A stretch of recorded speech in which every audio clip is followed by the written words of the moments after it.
اس کی بات پہ حدید کا منہ کھلا کا کھلا ہی رہ گیا کہ اتنا کچھ لے کے بھی محترمہ ناشکری ہے۔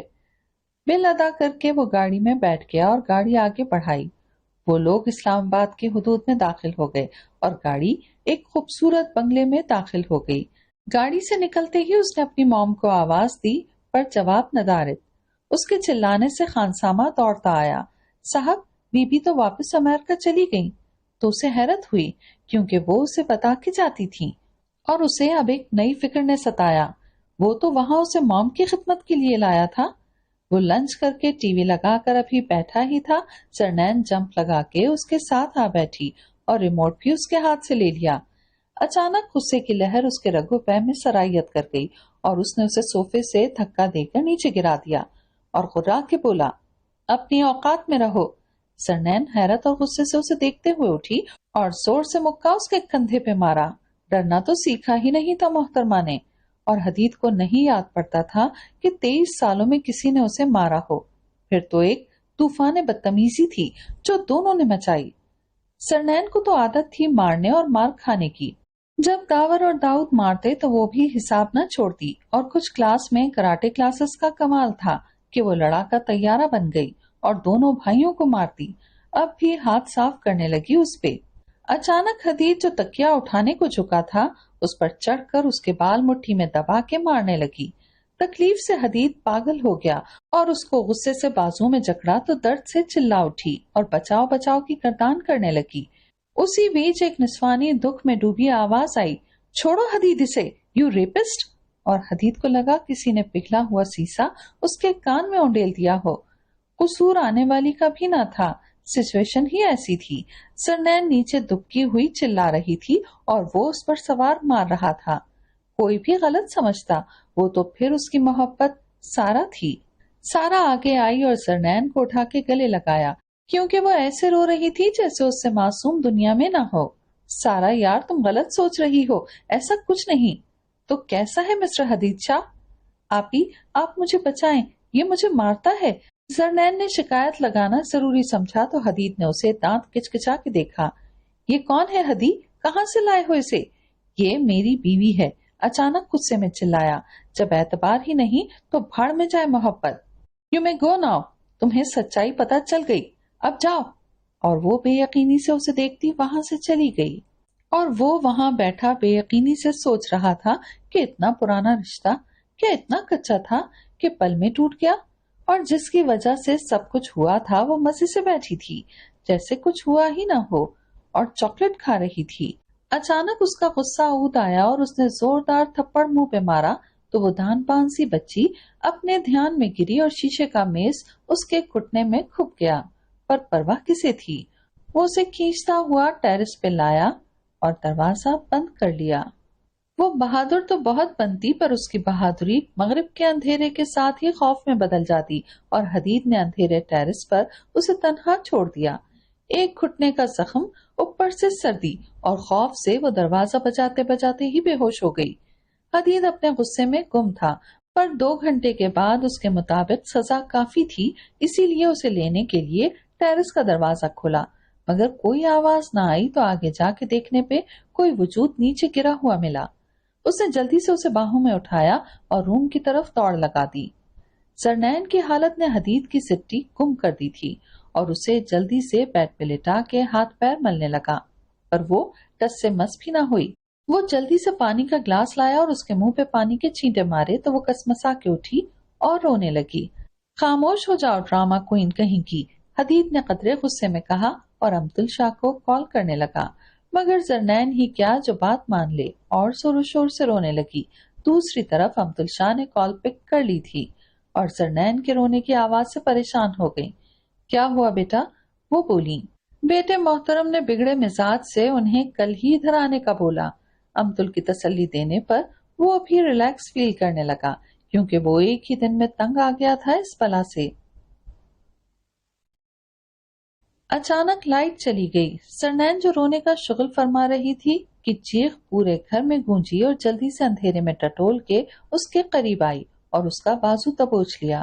وہ جو وہاں سے اٹھ رہا تھا گڑبڑا گیا اور بازو کھینچنے لگا تو اسے سرنین کی گھٹی گھٹی سی آواز، پلیز تم مت جاؤ، مجھے ڈر لگتا ہے۔ تو اس کے ذہن میں شیطانی آئیڈیا آیا اور اس نے اسے کہا ٹھیک ہے، ایک شرط پر نہیں جاؤں گا۔ تو وہ تیزی سے بولی جو کہو میں کروں گی۔ سوچ لو۔ سوچ لیا۔ وہ جلدی سے بولی ٹھیک ہے چلو میرے ساتھ پھر۔ اسے لے کر الماری کے پاس آیا، موبائل کی ٹارچ پہ اپنے سارے شوز اس کے سامنے ڈھیر کر دیے۔ انہیں پالش کرو لٹل فراگی۔ پہلے تو اس ڈھیر اور پھر اس نام پہ اس نے خونخوار بلی کی طرح دیکھا، پر جب اس نے وہاں سے جانے کا اشارہ کیا تو جلدی سے کام شروع کر دیا۔ وہ بھی اس کے قریب ہی بیٹھا تھا۔ اچانک سرنین کو شرارت سوجھی اور بولی اوئے، تمہیں پتا ہے اس کی اسمیل بڑی پیاری ہوتی ہے، اور باقاعدہ سونگ کے بھی دکھایا۔ تو وہ بھی آگے ہو کر دیکھنے لگا۔ تبھی اس نے پالش اس کی ناک پہ مل دی اور ہنس ہنس کے دوہری ہونے لگی۔ اس نے بدلے میں اس کا منہ بگاڑ دیا۔ اب ہنسنے کی باری اس کی تھی۔ زرنین نے پہلے تو غصے سے دیکھا، پھر دونوں ہاتھوں سے اس کے منہ پہ پالش رگڑ دی اور واش روم میں دوڑ لگائی۔ منہ دھو کے وہ واپس آئی تو حدید واش روم میں گھس گیا۔ زرنین کو پھر سے ہاتھ میں کھجلی ہوئی اور پھر سے ہاتھوں پہ پالش لگا کے واش روم کے باہر حدید کے نکلنے کا ویٹ کرنے لگی۔ وہ جو واش روم میں ہنستے ہوئے گیا تھا، پر جب آئینے میں اپنے ہنستے عکس پہ نظر پڑی تو ہونٹ پھنچ گئے اور اپنے باپ کا قتل اور زرنین کی وجہ سے سارا کا چھوڑ کے جانا یاد آیا تو ساتھ ہی غصہ بھی اودایا، اور وہ جو ہنستے ہوئے گیا تھا آگ بگولا ہو کے باہر نکلا۔ زرنین جو اپنی ہی مستی میں مست اس کے قریب آئی اور جیسے ہی ہاتھ اس کے چہرے کے قریب کیے، حدید نے غصے سے اس کے ہاتھ پکڑ لیے اور چلایا بہت شوق ہے نا تمہیں میرے ساتھ کھیلنے کا؟ آؤ میں تمہیں کھیل دکھاؤں، اور اسے پکڑ کے بستر پر دھکیلا۔ وہ معصوم اسے خوف و دہشت سے دیکھنے لگی۔ غصہ اس کی عقل کو کھا چکا تھا۔ وہ اس کے قریب جیسے ہی گیا وہ دہشت سے چلانے لگی۔ اسے بھی جھٹکا لگا اور اس سے دور ہوتا گیا۔ یا میرے خدا، یہ میں کیا کرنے لگا تھا؟ کیا میں غصے میں صحیح غلط کی تمیز ہی بھول گیا؟ اس نے اپنے بال زور سے نوچے۔ اس کا دل چاہا اپنا منہ تھپڑوں سے سجا دے۔ وہ جلدی سے اٹھا اور خدا کے حضور معافی مانگنے لگا۔ خود کو کوس کے جب اسے زرنین کا خیال آیا تو وہ روم میں آیا۔ اسے دیکھتے ہی وہ خوف سے چلانے لگی تو وہ اور شرمندہ ہو گیا۔ اتنے میں اس کے پیچھے سے امتل کی آواز آئی تو اس کا دل چاہا زمین پھٹے اور وہ اس میں سما جائے۔ حدید، زرنین کہاں ہے؟ تو اس نے خالی پن سے اپنے روم کی طرف اشارہ کیا اور خود گھر سے ہی باہر چلا گیا۔ وہ جیسے ہی گھر میں داخل ہوا امتل شاہ پر نظر پڑی جو غصے میں بھری پڑی تھی اور اسی کا انتظار کر رہی تھی۔ جیسے ہی وہ اس کے قریب گیا تو وہ غصے سے پھٹ پڑی۔ یہ ہے تمہاری پرورش؟ یہ سب سیکھ کے آئے ہو تم؟ امتل غصے سے چلائی۔ حدید نے کرب سے اوپر نظر اٹھائی۔ اس کی آنکھیں شدت جذبات سے سرخ ہو رہی تھیں۔ ایک دفعہ تو امتل شاہ کا دل کسی نے مٹھی میں جکڑا، پر پھر غصہ اود آیا۔ تمہیں پتا ہے جس کے ساتھ اتنا برا سلوک کیا ہے وہ تمہاری چہیتی پھپھو کی بیٹی ہے۔ ہار پھر سے تم لوگوں کی زیست میں آئی ہے، دکھ پھر اسی گھر کی بیٹی کا مقدر ٹھہرا ہے۔ ہمیں کل پتا چلا کہ تمہاری پھپھو کی بیٹی جو اس کی واحد خوشی تھی، جسے زین شاہ نے ظلم کا شکار کیا ہے، اور تم اپنی ہی عزت کے لٹیرے بن گئے۔ دفع ہو جاؤ، اٹھاؤ بیگ اور شکل مت دکھانا مجھے۔ امتل شاہ کے الفاظ اس کو ہتھوڑے کی طرح لگ رہے تھے، پر ان کے آخری الفاظ پر اس نے انہیں دکھ سے دیکھا اور گھر سے نکلتا چلا گیا۔ حدید نے نہ صرف گھر چھوڑا بلکہ ملک بھی چھوڑ دیا اور اپنی موم کے پاس امریکہ چلا گیا۔ 18-19 سال کی لڑکیوں کا ٹولہ تھا خالہ پٹھانی کی حویلی پر، جنہوں نے دھاوا بول دیا تھا۔ ان کا شکار سرخ رنگ کے انار تھے۔ نین، ثنا اور نرمین دیوار پر چڑھی بیٹھی تھی اور ردا نیچے کھڑی انہیں بتا رہی تھی کہ کہاں کہاں سے شکار کرنا۔ اچانک ثنا کی نظر خالہ پٹھانی پہ پڑی تو اس نے نرمین کو اشارہ کیا اور دونوں آہستہ سے اتری اور دوڑ لگا دی، جبکہ نین ابھی بھی وہیں تھی۔ جب خالہ کی کڑکتی گالیاں کانوں میں گئیں تو سمجھ آیا کہ ایک بار پھر اس کی دوستوں نے دغا کیا تھا۔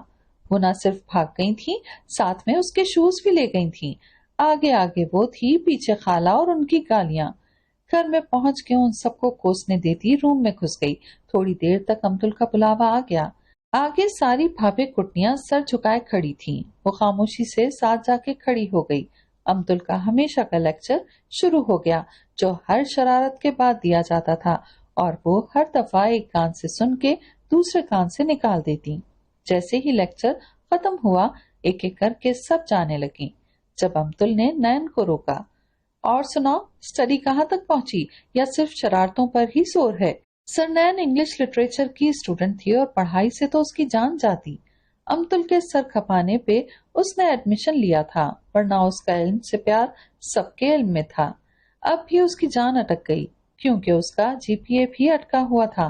پاس تو وہ ہو رہی تھی پر کوئی ہائی فائی نمبروں سے نہیں۔ بہت اچھی ام جان، کہا تو بس اتنا اور وہاں سے بھاگنے کی۔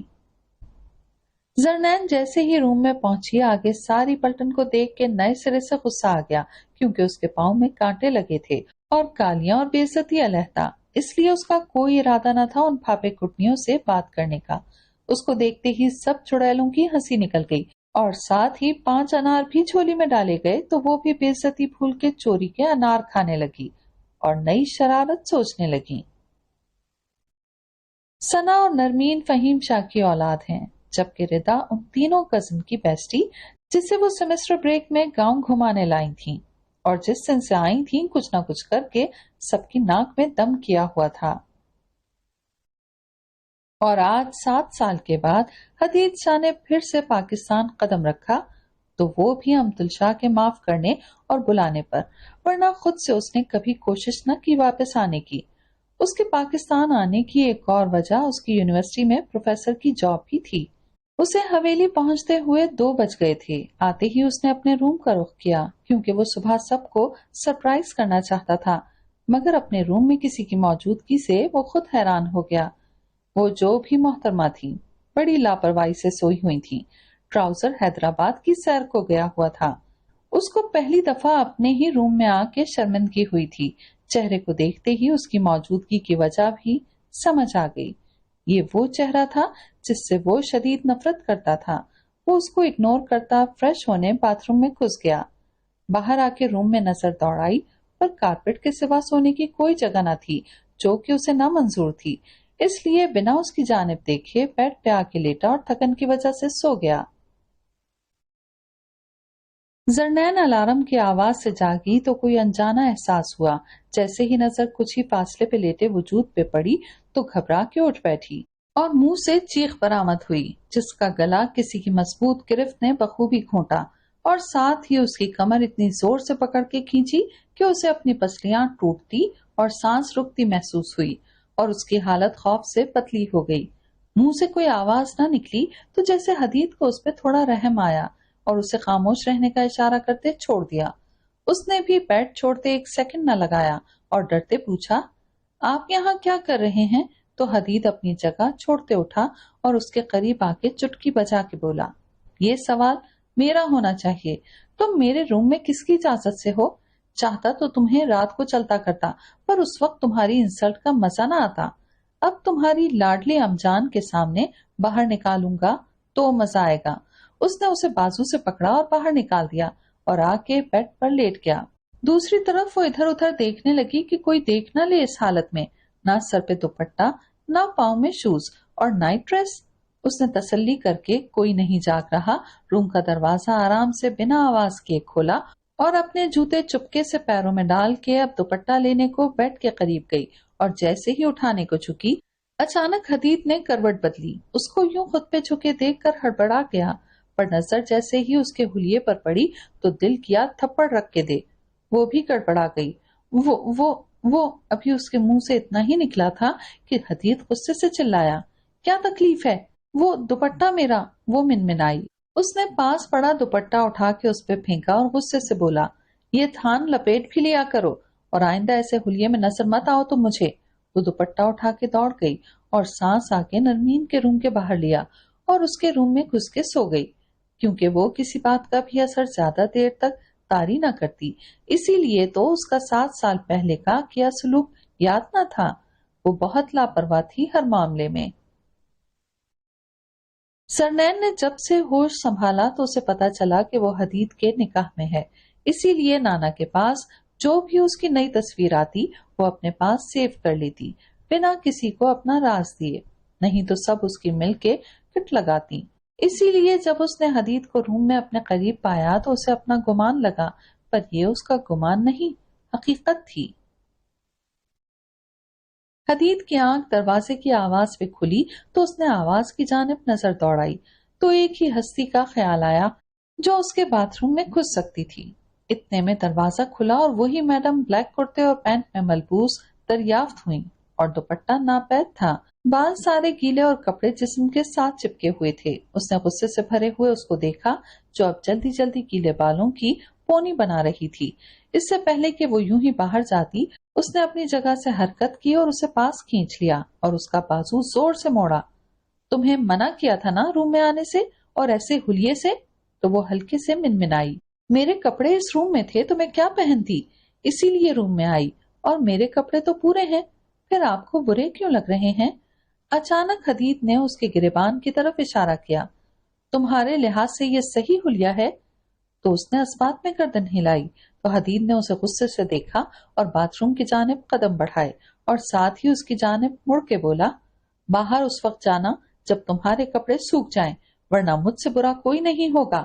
جیسے ہی وہ باتھ روم گیا وہ بھی باہر چلی گئی۔ کسی کی بات مانے وہ بھی زرنین شاہ، ہو ہی نہ جائے۔ حدید بات لے کے باہر نکلا تو زرنین کو غائب پایا اور سوچنے لگا کیا چیز ہے جس کے پلے کچھ نہیں پڑتا۔ پھر سر جھٹکتا نیچے چلا گیا۔ جیسے ہی اس نے ڈائننگ ہال میں قدم رکھا سب کے منہ خوشی سے کھل اٹھے۔ سب سے مل کر وہ امتل شاہ کے پاس آیا تو اس نے آنکھوں کی نمی کو صاف کرتے اسے گلے لگایا اور پیار سے کان کھینچے۔ اپنی امجان کو اتنا کیوں ستاتے ہو؟ تو اس نے جلدی سے اس کے گھٹنے پہ سر رکھا اور بولا، آئندہ نہیں ستاؤں گا، جو آپ بولو گی کروں گا، پر اب بہت بھوک لگی ہے، اس کا کچھ کریں۔ سب کے چہرے خوشی سے کھلے ہوئے تھے سوائے زرنین کے جو بیزار شکل بنا کے سب کو دیکھ رہی تھی۔ حدید نے ایک اچٹتی نظر اس کے پھولے منہ پہ ڈالی اور کرسی کھینچ کے بیٹھ گیا۔ زرنین اپنا ناشتہ ختم ہوتے ہی اٹھ کھڑی ہوئی جب آغا جان نے روکا، بیٹا بیڈ مینرز میں آتا ہے، سب کھا رہے ہیں اور آپ جلدی؟ تو زرنین جلدی سے آغا جان کے کندھے میں بازو ڈال کے بولی، آغا جان آپ کو پتا تو ہے نا میری چھٹیاں ختم ہونے والی ہیں اور ابھی تک انجوائے بھی نہیں کیا، تو کرکٹ کے لیے کھلاڑی ڈھونڈ کے آتی ہوں، کہتے ہوئے چھپاک سے یہ جا وہ جا۔ زرنین نے بچوں کے ساتھ مل کے ایک طوفان بدتمیزی مچائی ہوئی تھی۔ اتنا شور تھا کہ حدید کو اپنے کان کے پردے پھٹنے کا ڈر ہوا۔ باہر آیا تو آگے زرنین میڈم ایک بچے کے ساتھ لڑنے میں بزی تھی۔ اسے شدید غصہ آیا اور سب کو ڈانٹ کے بھگایا اور اس کو کھینچتے ہوئے اندر لایا جس نے خود کو چھڑواتے ہوئے اس کے ہاتھوں میں ناخن گاڑ دیے تو حدید نے بھی تھپڑ لگانے سے گریز نہ کی۔ ابھی اور کتنا بڑا ہونا ہے تم نے، حدید نے تل ملا کے کہا، پر وہاں اثر کسے تھا؟ ببل چباتے ہوئے یوں پریٹینڈ کیا جیسے اس سے بات نہ کی جا رہی ہو، وہ دیواروں کے ساتھ لگا ہوا ہو۔ حدید نے اس کا یہ انداز دیکھا اور کچھ سوچتا واک آؤٹ کر گیا۔ وہیں سے سیدھا آغا جان کے پاس آیا اور اپنی 2-3 دن میں روانگی کی اطلاع دی اور امتل کو ساتھ لے جانے کی ڈیمانڈ بھی کر دی۔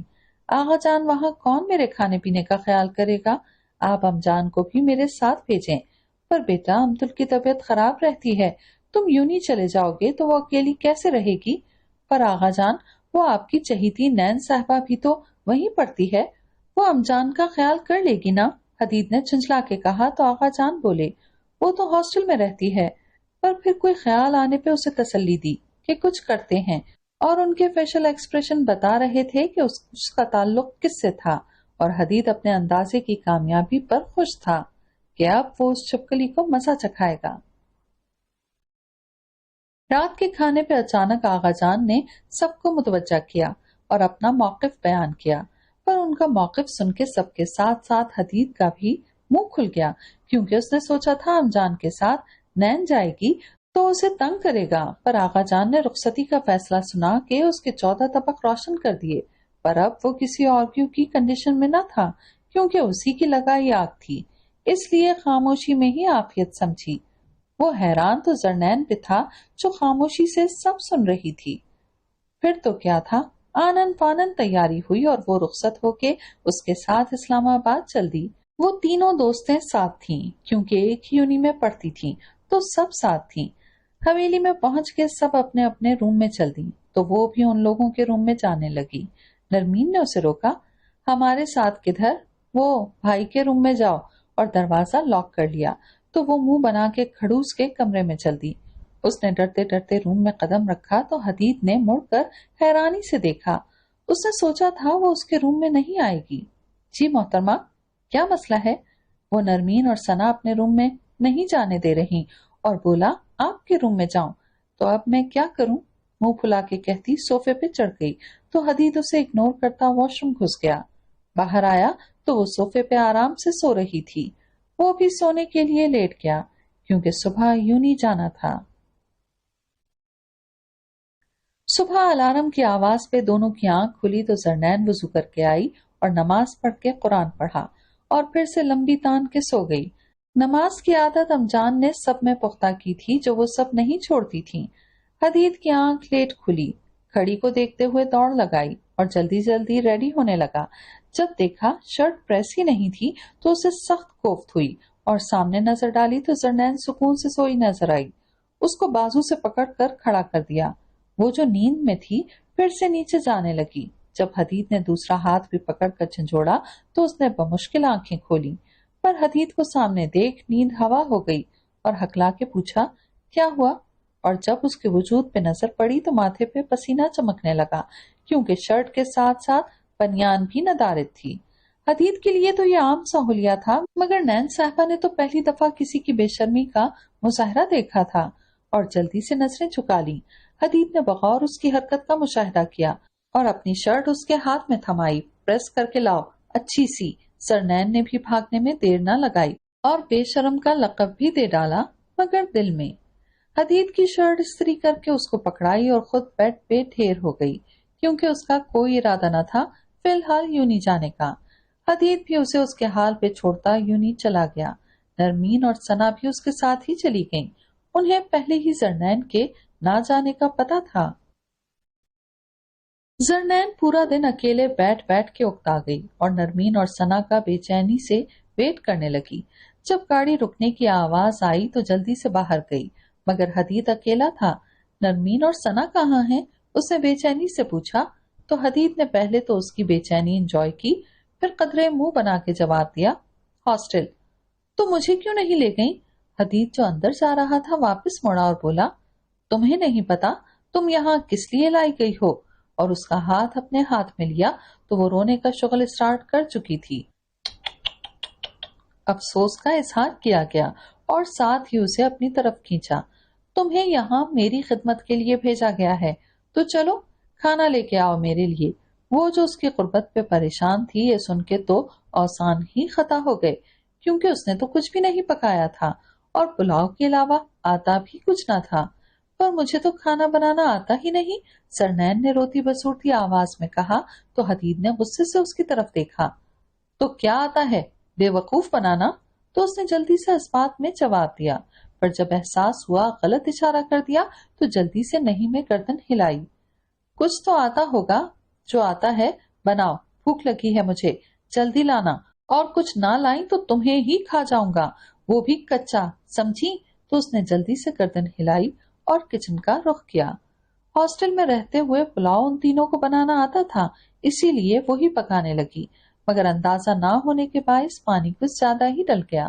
اتنے میں حدید بھی کرسی کھینچ کے بیٹھ گیا تو جیسا بھی بنا تھا ٹرے میں ڈال لائی۔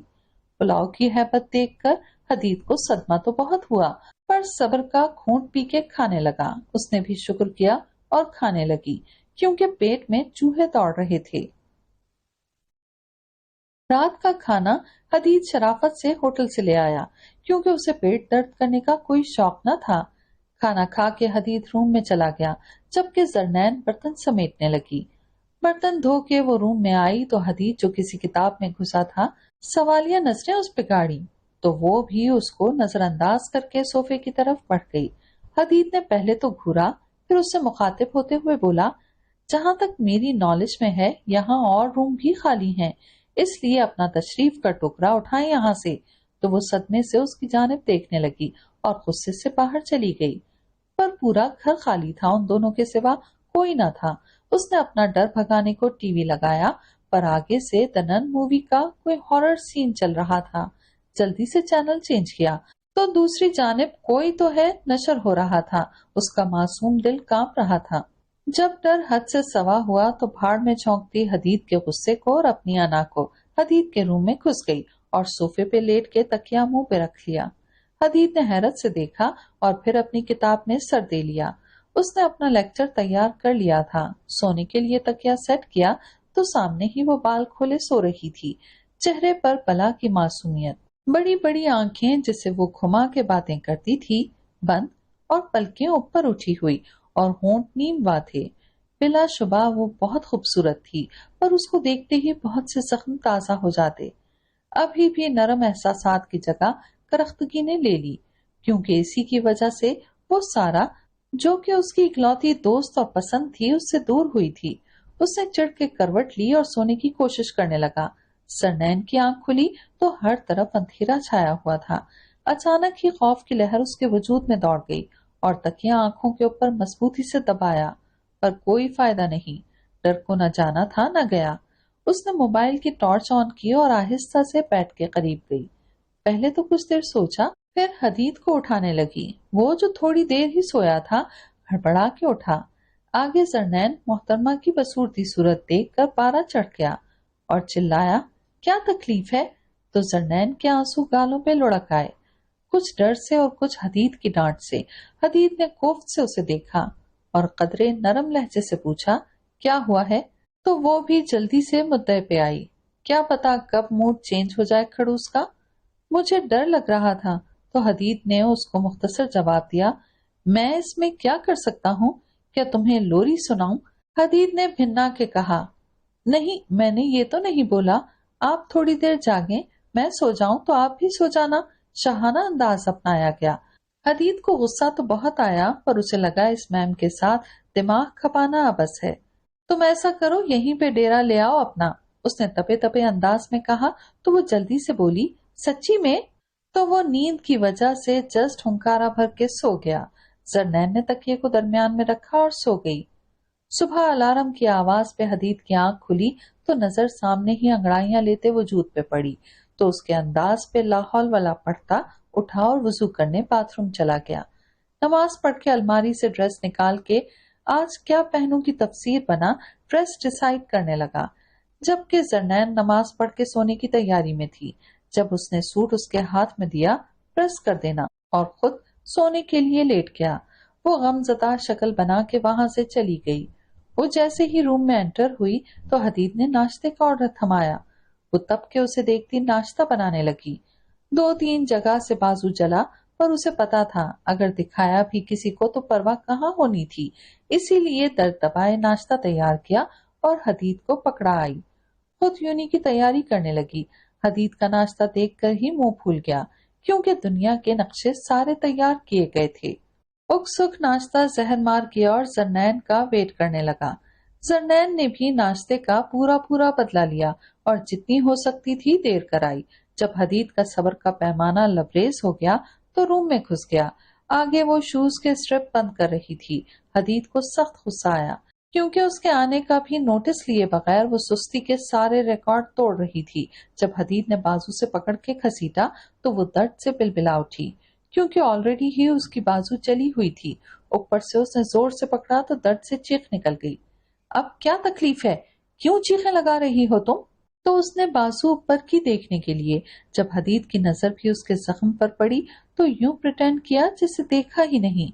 وہ نہیں چاہتا تھا کہ اس کے دل میں زرنین کے لیے کوئی بھی جذبہ پیدا ہو، پر بے چینی اس کے وجود میں پھیل گئی۔ جسے دباتا اسے ساتھ چلنے کا کہا تو وہ بھی بے حسی سے زخم کو اگنور کرتی ساتھ چل دی۔ زرنین جیسے ہی یونی میں انٹر ہوئی حدید کو اگنور کرتی کینٹین چل دی، کیونکہ وہ کینٹین میں اکٹھی ہوتی تھیں، بعد میں کلاس اٹینڈ کرتی۔ اس کی جیسے ہی نظر نرمین، ثنا اور ادا پہ پڑی، اسے لگا اسے کوئی خزانہ مل گیا ہو، ایک دن بعد نہیں صدی بعد مل رہی ہو۔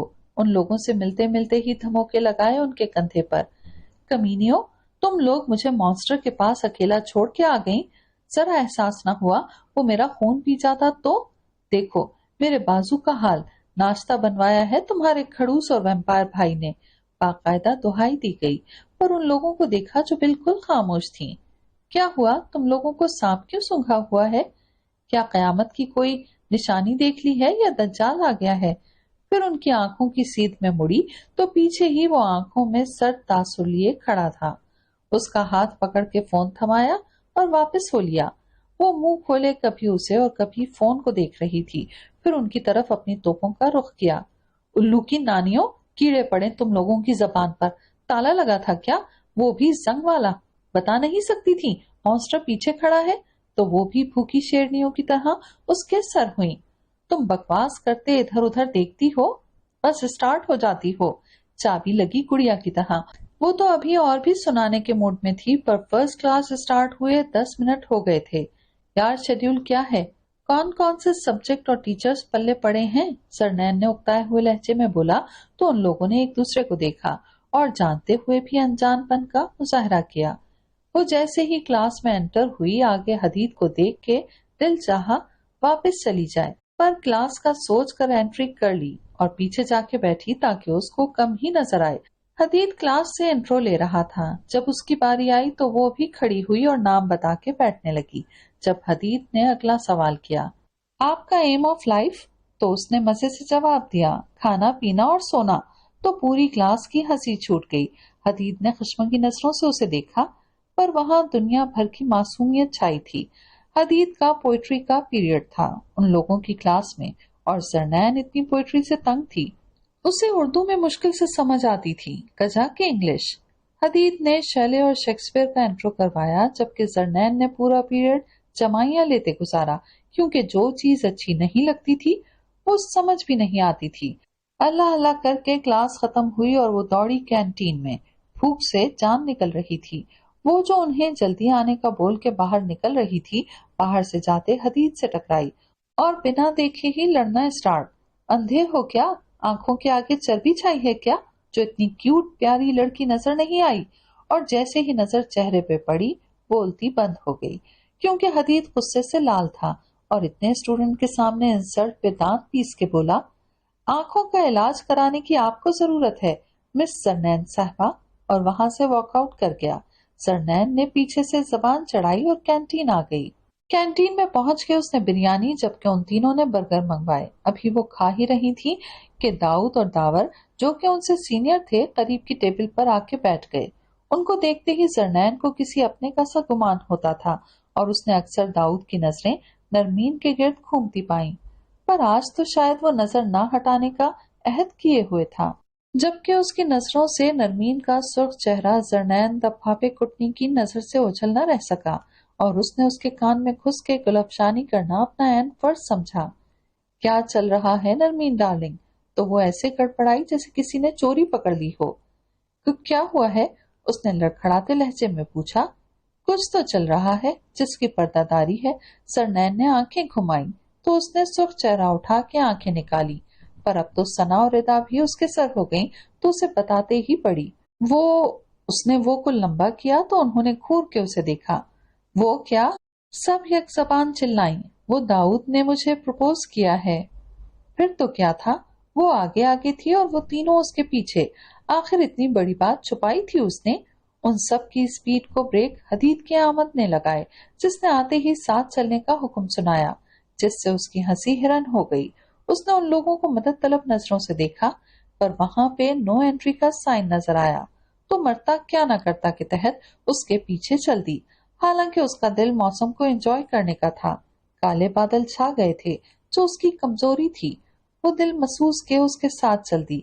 حدید نے کھانا پیک کرایا راستے سے، کیونکہ اس کی کوکنگ سے وہ اچھی طرح واقف ہو چکا تھا۔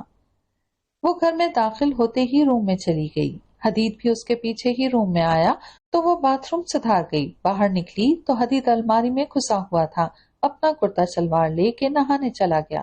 جب واپس آیا تو وہ آرام سے بیٹھی تھی، جب حدید نے بازو سے پکڑ کے اٹھایا اور اس کا بازو موڑ کے کمر سے لگایا۔ ہاں تم مس زرنین، میں تمہیں کیا لگتا ہوں؟ ذرا میرے منہ پہ بولیے گا۔ وہاں مجھے سمجھ نہیں آئی تھی آپ کی پوری بات۔ وہ پہلے تو اس کے انداز اور پھر اس کی قربت سے خائف لرز رہی تھی۔ جلے ہوئے بازو کا درد مل کے آنکھوں سے بہنے لگا جب حدید نے انگلی اس کے آنکھوں کے قریب پھیری۔ اوہ نو، تمہیں کس نے کہا میں تمہارے آنسوؤں سے پگھل جاؤں گا؟ So don't waste your tear little froggy. اور کمر میں بازو ڈال کے قریب کیا۔ اچانک اپنا چہرہ اس کے قریب کیا تو اس کی سانسوں سے زرنین کو اپنے گال جلتے محسوس ہوئے اور آہستہ آواز میں بولا، میں تمہیں مانسٹر لگتا ہوں؟ تو زرنین نے بمشکل گردن نہ میں ہلائی۔ ویمپائر ہوں میں۔ وہ اس کی گردن پہ جھکا تو وہ جو پہلے ہی رو رہی تھی اچانک سسکی تو جیسے وہ بھی ہوش میں آیا اور اسے بیڈ پہ گرا کے خود باہر نکلتا چلا گیا۔ زرنین کو ابھی تک اس کی سانسیں اپنے وجود کے آس پاس محسوس ہو رہی تھیں اور وہ بت بنی وہیں ڈھیر ہو گئی۔ حدید روم میں آیا تو نگاہ بیڈ پہ لیٹے وجود پہ پڑی۔ جہاں وہ گری تھی وہیں سو گئی۔ آنسو اس کی گالوں پہ نشان چھوڑ گئے تھے۔ وہ اس کے قریب گیا کہ کہیں بے ہوش تو نہیں ہو گئی، پر سانس نارمل چل رہی تھی، ہلکا سا منہ وا تھا۔ بلا شبہ سوتے ہوئے وہ بہت معصوم اور خوبصورت لگتی تھی۔ حدید کے دل نے اعتراف کیا، پر دماغ اس کو قاتل کی بیٹی ہی مانتا۔ حدید دوسری سائڈ پہ جا کے لیٹ گیا۔ زرنین کی آنکھ بھوک کی وجہ سے کھلی تھی۔ ساتھ لیٹے وجود پہ نگاہ پڑی تو شام کا منظر نظروں کے سامنے گھوم گیا اور وہ جلدی سے اس سے دور ہوئی اور بیڈ سے اٹھ گئی۔ پیٹ میں چوہوں نے شور مچایا ہوا تھا، اس لیے سیدھا کچن کا رخ کیا تو پلیٹ میں بریانی رکھی نظر آئی تو اس نے ٹیبل پہ چڑھ کے کھانا شروع کر دیا۔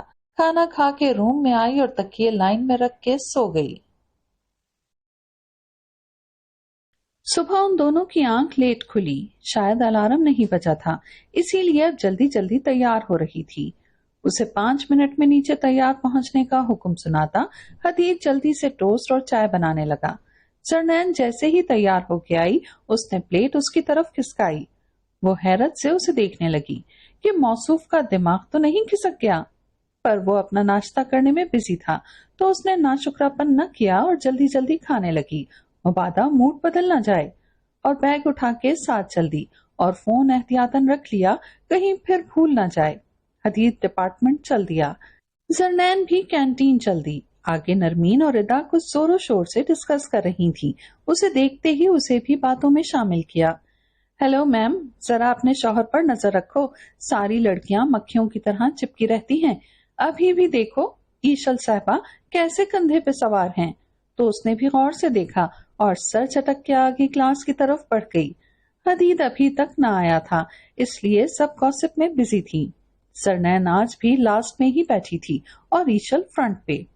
حدید نے لیکچر سٹارٹ کیا اور ساتھ میں پریویس لیکچر کے متعلق سوالات بھی کیے۔ زیادہ تر کے جواب ایشل نے دیے اور اب وہ اس سے کوئی سوال پوچھ رہی تھی۔ اچانک اسے شدید قسم کی جیلسی فیل ہوئی اور اس کا دل چاہا اس کو وہاں سے غائب کر دے۔ اچانک حدید نے اس سے کوئی سوال پوچھا، وہ وہاں ہوتی تو جواب دیتی، اس کا دماغ تو کہیں اور گیا ہوا تھا۔ حدید نے اب اس کا نام لے کر اسے پکارا تو وہ سوری کہتی وہاں سے نکلتی چلی گئی۔ زرنین کو ڈھونڈتے ہوئے نرمین لوگ کینٹین آئیں تو وہ اپنی مخصوص ٹیبل پہ بیٹھی کچھ سوچ رہی تھی تو ان لوگوں نے بیگ اس کی آنکھوں کے آگے لہرا کے متوجہ کیا۔ کیوں میڈم، کیا ہوا؟ اس طرح کیوں آ گئی؟ کچھ نہیں یار، لیکچر بہت بور تھا اس لیے اٹھائی۔ ایک تمہارے بھائی کو برداشت کرنا کون سا سوکھا کام ہے۔ اس نے خود پر سے یاسیت کو ہٹایا اور موڈ ٹھیک کیا اور اچانک یاد آنے پر نرمین کی لو سٹوری پہ آئی۔ ہاں جی، تو شروع ہو جاؤ، کیسے محبت ہوئی، تمہیں کتنی اور انہیں کتنی؟ وہ اچانک حملے پہ گڑبڑا گئی۔ میں نے کب بولا مجھے محبت ہے؟ اس نے منہ بنایا تو ان تینوں نے آنکھیں نکالی تو اس نے جلدی سے بولنا شروع کر دیا۔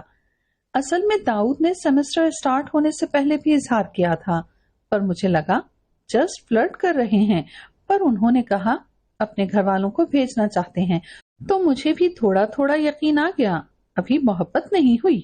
اچھا، تو اتنا کچھ ہو گیا، ابھی میڈم کو محبت نہیں ہے؟ ایسے ہی جب داؤد صاحب دیکھتے ہیں تو سرخ ہو جاتی ہے۔ نین نے چمک کے بولا تو وہ نظریں چرا گئی اور مسکرانے لگی، جبکہ ان لوگوں نے اس کے بیگ پہ ہاتھ جھاڑے اور زبردستی کی ٹریٹ کھائی اور وہ بدلہ لینے کا عہد کرتی ہاتھ منہ پہ پھیرنے لگی۔ وقت پر لگا کے گزر رہا تھا۔ سیمسٹر سٹارٹ ہوئے تو زرنین کو ہوش آیا کہ کچھ بھی نہیں آتا، کیونکہ مستیوں سے ٹائم ملتا تو پڑھتی اور سبجیکٹ کا تو کچھ نہ کچھ آتا تھا۔